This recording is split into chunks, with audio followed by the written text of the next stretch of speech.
বিশ্ববিদ্যালয় হলো একটা আলাদা পৃথিবী, দেশের ভিতরে আরেক দেশ। এর যেমন রয়েছে পৃথক একটা এলাকা, তেমনি এর শাসন ব্যবস্থা, শাসনতন্ত্র সবকিছু পৃথক। See, a university is like its own little world. And this whole world is open to you now. So, go enjoy it. কিন্তু ঢাকা বিশ্ববিদ্যালয়ের ক্ষেত্রে এই কথাগুলো একেবারেই যায় না, কারণ ঢাকা বিশ্ববিদ্যালয়ের সাথে ঢাকা শহরের রয়েছে অন্তরঙ্গ যোগাযোগ।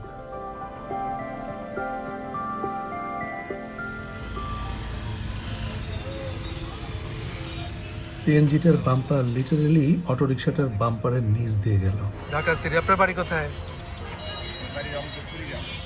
কুড়িগ্রামের মাসুদের অটোরিকশায় করে আমরা ঢাকা বিশ্ববিদ্যালয় এলাকা 2 ঘন্টা ঘুরে বেড়ানোর জন্য বের হলাম। বিজ্ঞান ভবনে নিকিতা রাজশাহী বিশ্ববিদ্যালয়ের ভর্তি পরীক্ষা দিচ্ছে। ওর জন্য আমাদের অপেক্ষার সময়টা ভালোভাবে কাটাতেই এই সিদ্ধান্ত। আমার সঙ্গে আছে উর্মি, নওরিন। উঠি। আজকে শুক্রবারেও প্রত্যেকটা রাস্তায় এত জ্যাম, আমাদের ঘুরতে বেরোনোর ইচ্ছাটাই কত ন্যারো একটা জায়গা দিয়ে পার হতে হবে।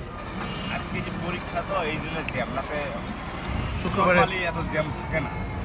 পড়াশোনার জন্য আদর্শ পরিবেশ বলতে যা বোঝায় তার মধ্যে একটা বিশাল অংশ জুড়ে রয়েছে পরিষ্কার পরিচ্ছন্ন এবং নিরাপত্তার মাঝে একটা প্রাকৃতিক পরিস্থিতি। কিন্তু ঢাকা বিশ্ববিদ্যালয় এলাকায় এমন পরিবেশ খুঁজে পাওয়া খুবই মুশকিল।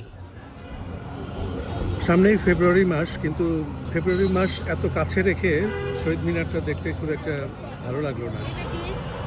এটা ডিম আলু, এটা চিকেন, এটা মাশরুম, এটা চিংড়ি। আমি একটা ব্যাঙের ছাতা খাইতে চাই। ব্যাঙের ছাতা না, দুইটা দেন। পার্সেল। এই গাড়িটা রাজশাহী ইউনিভার্সিটিতে দেখছি, MIST-তে দেখছি, এখন ঢাকা ইউনিভার্সিটিতেও দেখা যাচ্ছে। এখানে গাছগুলো রাস্তার অর্ধেক জুড়ে চলে আসছে। তো এই গাড়িটা মিশক মনিরের গাড়ি নাকি?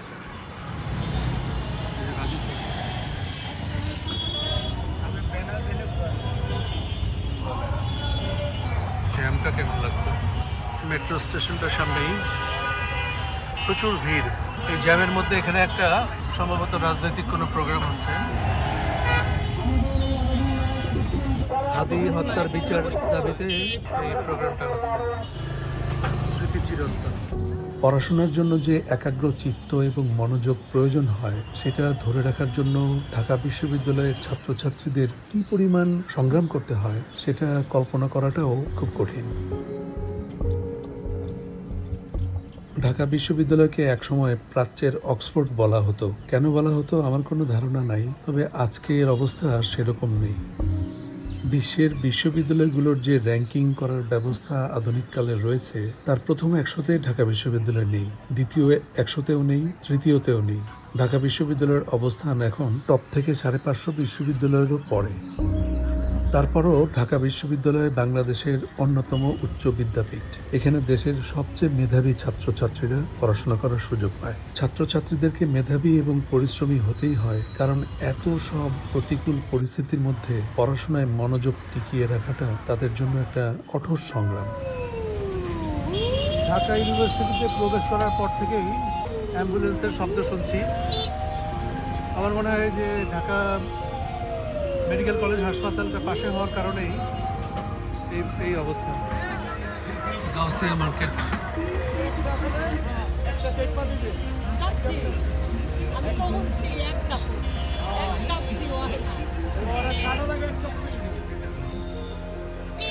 Chandni Chowk shopping complex.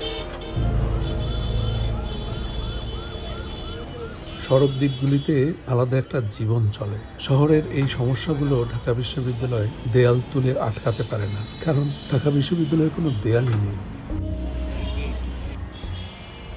এই জায়গায় ফুটপাথগুলো তুলনামূলকভাবে অনেক সুন্দর। এই যে পুরোনো কনস্ট্রাকশনগুলো, ঢাকা ইউনিভার্সিটি পুরোনো অনেক স্থাপনা দেখলাম যে অক্ষুণ্ণ রেখেছে। এটা কি ভাস্কর্য? স্বাধীনতা সংগ্রাম ভাস্কর্য চত্বর। এই চত্বরটাতে ফুলার রোডের পাশেই ঢাকা ইউনিভার্সিটি ঘুরতে ঘুরতে এখানে চলে আসলাম।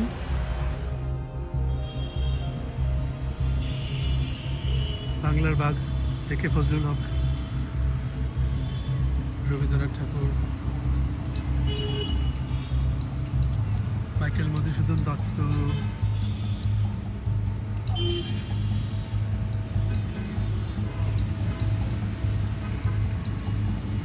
ও এই একটা জায়গায় বঙ্গবন্ধু টিকে আছে এখনো।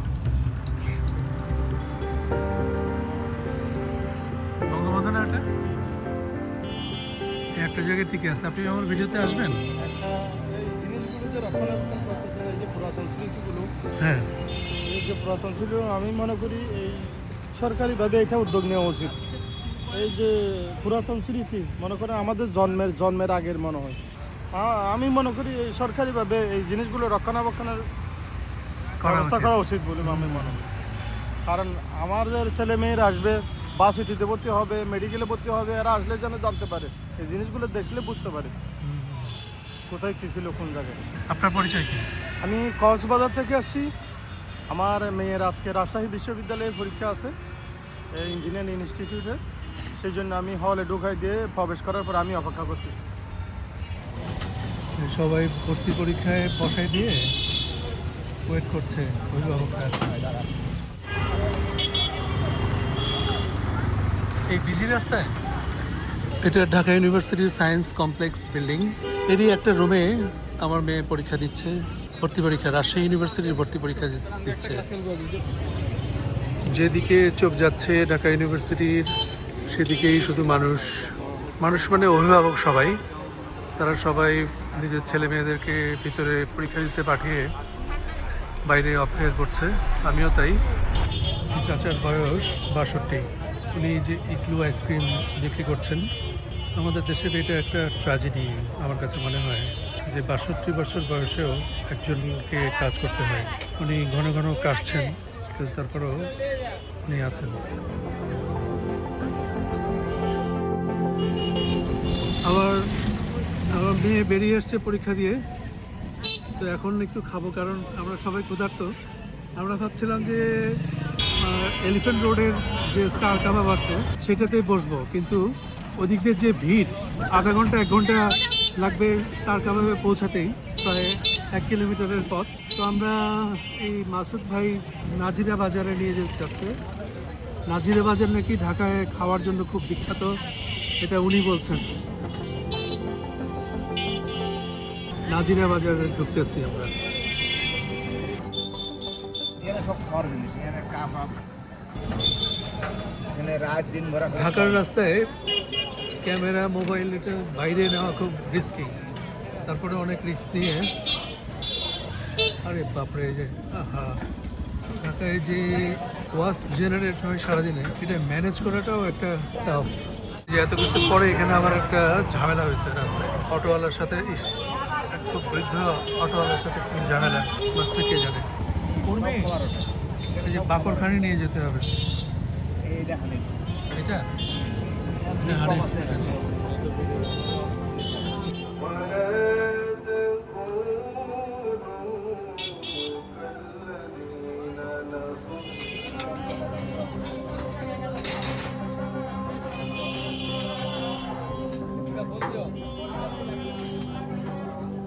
মাসুদ ভাই, আমাদেরকে ঘোরালেন, কেমন লাগলো আপনার? ভালো? শুধু ভালো? না, অনেক ভালো লাগছে। অনেক ভালো লাগছে। কেন? এই ঘুরতেছি আপনাদের সাথে। আচ্ছা, শুধু এই জন্যই ভালো লাগতেছে? দেশি মানুষের জন্য ভালো লাগছে না? হ্যাঁ, উত্তরবঙ্গের মানুষের জন্য ভালো না লাগছে তা না? তো অবশ্যই দেশি লোক জন্য ভালো লাগার কথা। এই জন্য ভালো লাগছে।